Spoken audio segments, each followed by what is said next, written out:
Assalamu alaikum wa rahmatullahi wa barakatuh. Bienvenue sur Révélation de l'Islam. Dans cette vidéo, nous allons ensemble explorer des enseignements précieux de l'Islam qui, Inch'Allah, renforceront votre foi et apporteront de la lumière dans votre vie.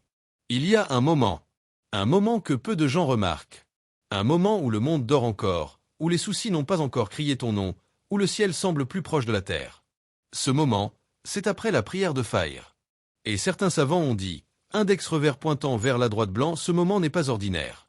Aujourd'hui, je vais te parler d'un secret discret, transmis dans la sagesse spirituelle islamique, un secret que beaucoup ont ignoré, et que d'autres ont vécu comme un véritable miracle. Mais avant d'aller plus loin, pose-toi cette question. Et si Allah t'attendait précisément à ce moment-là?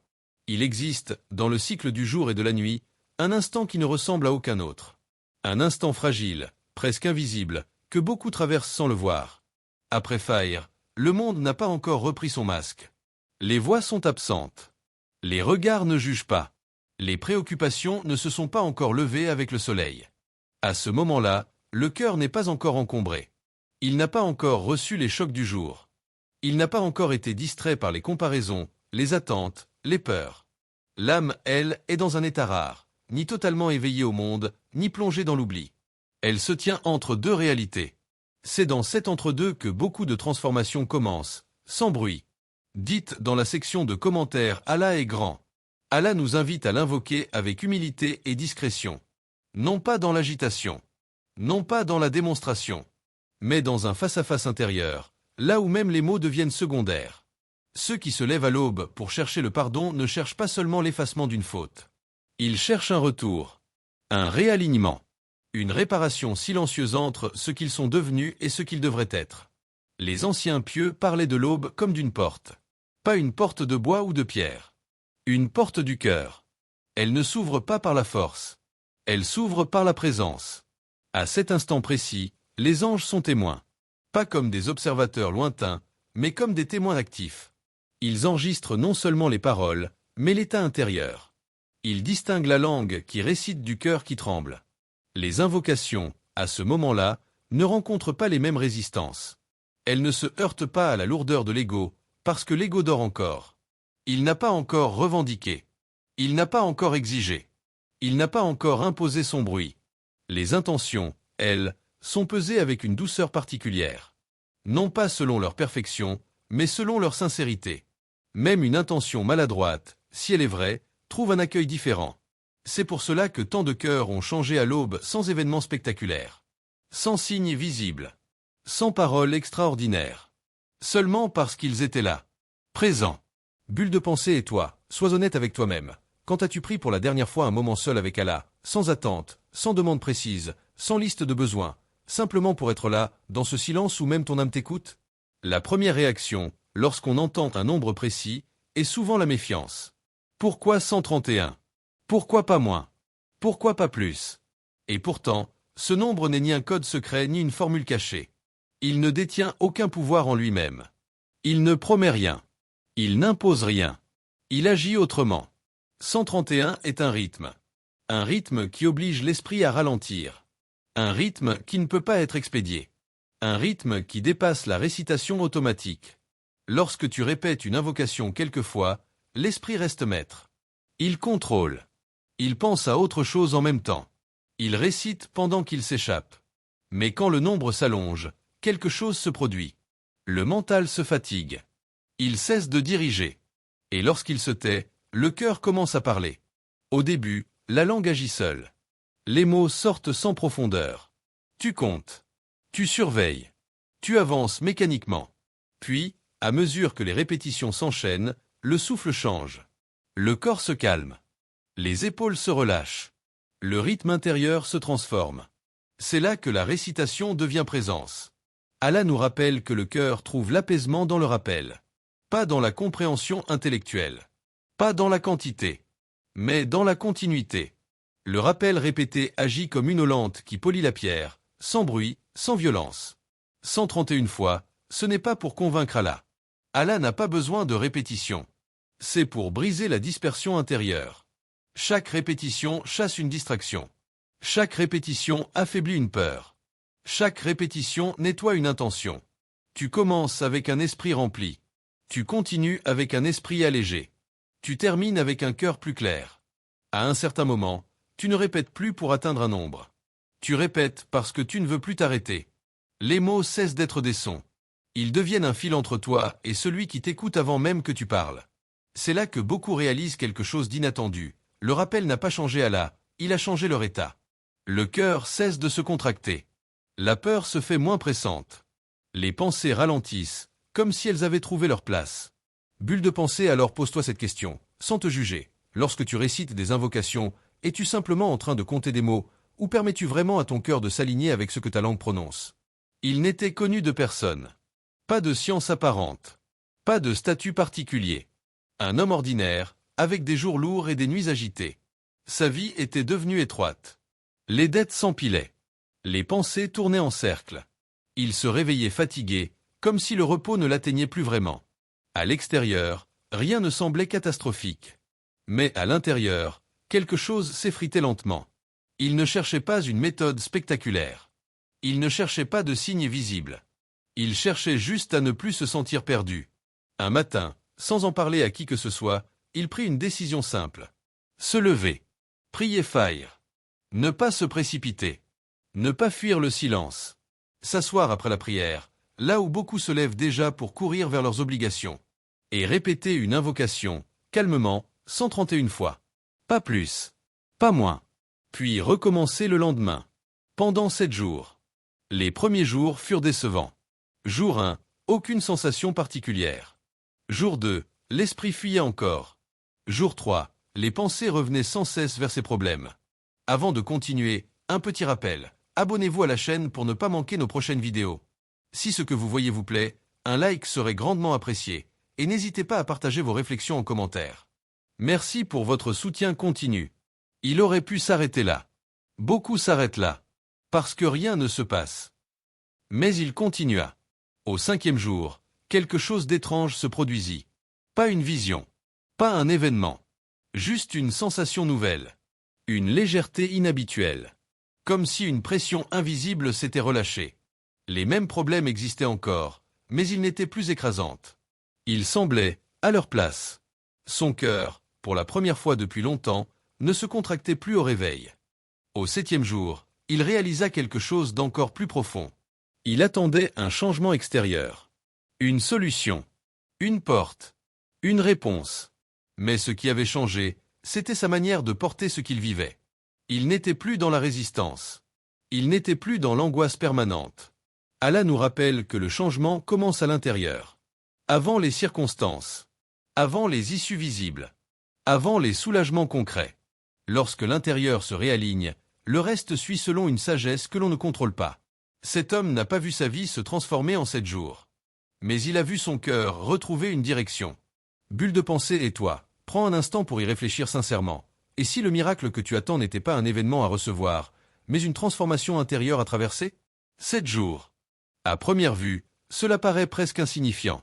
Une semaine passe vite. Elle s'efface souvent sans laisser de traces, avalée par les habitudes et les urgences. Et pourtant, dans le cheminement intérieur, 7 jours suffisent pour révéler quelque chose d'essentiel, la vérité de ton intention. Beaucoup invoquent Allah dans l'élan d'une émotion. Une nuit difficile. Une peur soudaine. Un espoir pressant. Ils demandent une fois, parfois deux, puis observent le silence. Et lorsque la réponse ne se manifeste pas immédiatement, le cœur se referme. Non pas par manque de foi, mais par impatience. La constance, elle, agit différemment. Elle n'est pas spectaculaire. Elle ne nourrit pas l'ego. Elle n'offre aucune sensation immédiate. Mais elle construit quelque chose de solide, lentement, presque à ton insu. Le prophète a enseigné que les actes les plus aimés sont ceux qui durent, même s'ils paraissent modestes. Cette parole n'est pas seulement un conseil pratique. C'est une clé spirituelle. Elle indique que la valeur d'un acte ne réside pas dans son intensité, mais dans sa fidélité. 7 jours obligent à revenir. Même quand l'enthousiasme disparaît. Même quand le doute s'installe. Même quand l'esprit commence à poser des conditions. Dites dans la section de commentaires « Allah est grand ». Au premier jour, l'intention est souvent chargée d'attente. Au deuxième, elle devient prudente. Au troisième, elle est mise à l'épreuve. Puis, lentement, quelque chose change. L'invocation cesse d'être une demande pressée et devient un rendez-vous. 7 jours, Ce n'est pas pour impressionner Allah. Allah connaît ce qu'il y a dans les cœurs avant même que les lèvres ne bougent. 7 jours, c'est pour te montrer à toi-même si tu es prêt à rester présent sans garantie. Si tu peux continuer sans signe. Si tu peux persévérer sans confirmation immédiate. La constance dépouille l'intention de ses motivations cachées. Elle fait tomber les attentes excessives. Elle expose la relation réelle que tu entretiens avec l'invocation. Est-elle un outil pour obtenir ou un lien pour te rapprocher? À force de revenir chaque matin, sans résultat visible, le cœur commence à se transformer. Il cesse de négocier. Il cesse d'exiger. Il apprend à faire confiance, même dans le silence. Bulle de pensée, alors prends ce moment pour t'interroger honnêtement. Es-tu prêt à être constant, non pas parce que tu es sûr d'une réponse rapide, mais parce que tu fais confiance à celui qui entend, même quand il choisit de répondre autrement? Il faut parfois ralentir avant d'aller plus loin. Parce que ce mot, miracle, est lourd de projections. Il est chargé d'images spectaculaires, de changements visibles, de renversements soudains. Quand on parle de miracle, beaucoup imaginent une rupture brutale avec le passé, comme si Allah intervenait toujours de manière éclatante. Mais la réalité spirituelle est souvent plus discrète. Le vrai miracle ne se présente pas toujours sous la forme que tu attends. Il ne ressemble pas forcément à l'argent qui arrive, au mariage qui se concrétise, à la réussite qui impressionne les autres. Ces choses peuvent arriver, oui. Mais elles ne sont pas la mesure ultime. Parfois, le miracle ne se voit pas de l'extérieur. Parfois, il se manifeste dans un endroit que personne ne regarde, le cœur. C'est cette paix qui s'installe sans raison apparente. Cette agitation qui se retire doucement, sans annonce. Cette peur qui perd de son pouvoir, non pas parce que le danger a disparu, mais parce que le cœur ne tremble plus comme avant. Il arrive que le miracle soit une décision claire, prise sans lutte intérieure. Là où, avant, tout était confusion, hésitation, contradiction, soudain une voie se dessine. Non pas parce que toutes les réponses sont là, mais parce que le cœur accepte d'avancer sans tout comprendre. Il arrive aussi que le miracle soit une porte qui ne s'ouvre pas immédiatement. Une porte qui semble fermée longtemps, puis qui s'ouvre au moment précis où tu n'aurais plus su quoi en faire si elle s'était ouverte plus tôt. Ce timing-là échappe à la logique humaine, mais il obéit à une sagesse plus vaste. Allah nous rappelle que certaines choses que nous rejetons portent en elles un bien caché, et que certaines choses que nous désirons peuvent être lourdes de conséquences invisibles. Cette parole n'est pas destinée à nous consoler, mais à nous réajuster. Elle nous apprend que notre vision est limitée, tandis que la sagesse divine embrasse ce que nous ne voyons pas encore. Le miracle, parfois, c'est une douleur qui s'efface sans bruit. Pas de rupture nette. Pas de moment précis. Juste un jour où tu réalises que ce qui te faisait mal avant ne te touche plus de la même manière. Que la blessure existe encore dans la mémoire, mais plus dans le cœur. Faire confiance sans comprendre, c'est accepter que le bien ne se présente pas toujours sous la forme attendue. C'est continuer à avancer sans exiger de preuves immédiates. C'est reconnaître que la transformation intérieure est parfois le plus grand des dons, même si elle ne se montre pas. Et peut-être que la vraie question n'est pas de savoir quand le miracle arrivera, mais si tu es prêt à reconnaître qu'il a peut-être déjà commencé, là où tu ne pensais même pas regarder. À ce stade, il n'y a plus rien à prouver. Plus rien à expliquer. Plus rien à démontrer. Personne ne te force. Personne ne te surveille. Personne ne saura ce que tu fais lorsque le jour n'a pas encore commencé. Et c'est précisément là que tout se joue. Car certaines décisions n'ont pas besoin de témoins. Elles n'ont pas besoin d'approbation. Elles ne cherchent pas la validation des autres. Elles se prennent dans un espace intérieur, là où l'intention est nue, là où l'âme ne peut plus se cacher derrière des excuses. À la voix. Non pas seulement les gestes, mais ce qui les motive. Il voit l'effort discret. Il voit la fatigue que tu caches. Il voit les combats que tu ne racontes à personne. Essayez pendant 7 jours, en silence, sans en parler, sans l'annoncer, sans attendre que quelqu'un le remarque, ce n'est pas un défi lancé au ciel. Ce n'est pas une expérience spirituelle à cocher. C'est un pas vers une relation plus sincère, débarrassée du regard des autres. Ne pas en parler, c'est protéger l'intention. C'est éviter que l'ego ne s'en empare. C'est laisser l'acte rester entre toi et celui à qui il est destiné. Tu n'essaies pas pour voir si Allah répondra. Tu essaies parce que tu choisis de te tourner vers lui, même sans certitude immédiate, même sans signe visible. Et rappelle-toi, la proximité d'Allah ne dépend pas de la force de ta voix, ni de la perfection de tes mots. Elle dépend de la vérité de ton appel. Un appel discret. Un appel sincère. Un appel qui naît quand le monde est encore silencieux. Si, en écoutant ces paroles, ton cœur a réagi, même légèrement, ce n'est pas un hasard. Les cœurs ne vibrent pas sans raison. Il y a des rappels qui passent, et d'autres qui s'arrêtent. Ceux qui s'arrêtent le font parce qu'ils rencontrent quelque chose de vivant à l'intérieur. Parfois, Allah n'appelle pas par des événements. Il appelle par un sentiment, par une pause, par une pensée insistante qui revient au moment où tout est calme. Et souvent, cet appel se fait à l'aube, dans le silence de Fajr. Avant de terminer, si cette vidéo vous a été utile et que vous souhaitez continuer à apprendre et grandir dans la foi, n'oubliez pas de vous abonner à Révélation de l'Islam et d'activer la cloche pour recevoir toutes nos nouvelles vidéos.